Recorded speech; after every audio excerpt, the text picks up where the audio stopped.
След едностранния кордон ще ви покажем и резидба с някои особености на разновидността на кордона, именно двустранния кордон.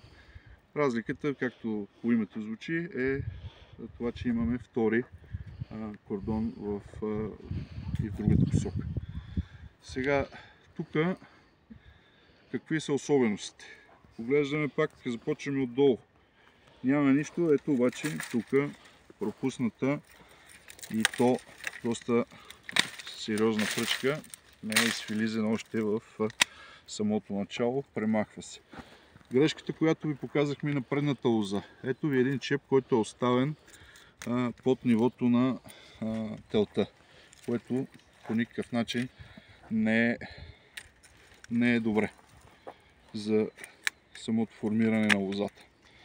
Ще стигнем и до него. Нека първо да обърнем внимание на развитото рамо, след това ще се върнем на това, тъй като тук има една особеност, която е хубаво да ви я покажем. Ето ги плодните звената, които са с съответно възлите, с съответните плодни звена.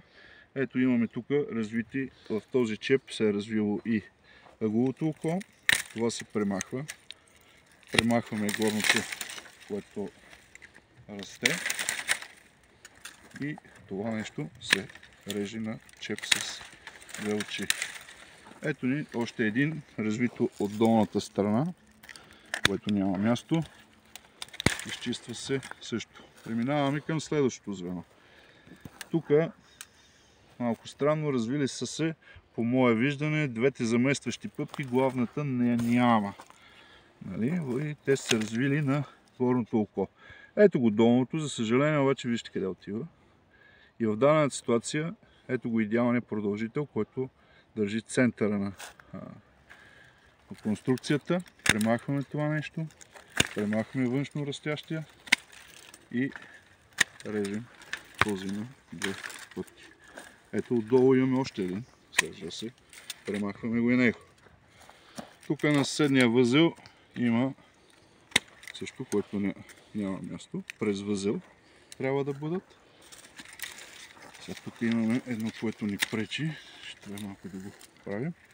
Ето ги, не е изчистено добре тук, изфилизено. Всичките страничните се премахат. Хубаво би било това нещо да бъде лъчено с зелени или вегетационни резидви. В даден случай е пропуснато. Ето го отново звеното. Тук, както казах, това е удачен, ако сортът изисква да бъде оставено и дългоплодно звено. В дадена ситуация ще бъде направено, тъй като това е десертен сорт. Ето тук, където имаме това сдояване, там е проблема, получен при градушката, пречупен летора. За наша радост развил се чудесно нагоре. 2, 4, 6, 8, 10. Ето така се изрязва. Мисля, че тук сортът беше десертен, но не знам точно кой. Така. И другото, долното звено, се реже на чеп с две очи. През следващата година задължително това нещо се премахва. Ето, тук също имаме един, който не е на мястото. Махаме го. И сега тук виждате една особеност. Най-хубавият вариант беше тук да бъде се развита пъпката. Това обаче е грешката, която много често се допуска, а именно тук това е чеп с 3 очи.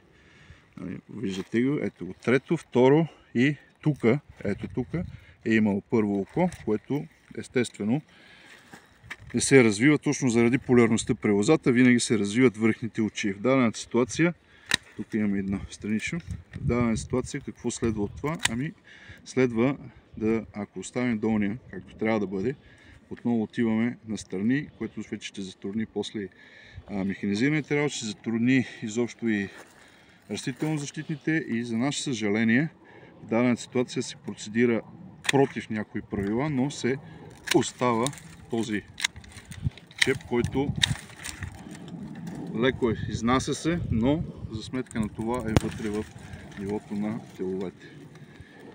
И последното звено, Примахваме горното. 1, 2, примахват се и остава. Тук виждате, вече не говорим за продължител, защото сме достигнали лимита на този кордон, именно съседната лоза. Преминаваме на следващия кордон, който да обърнем внимание за едно много често срещано явление.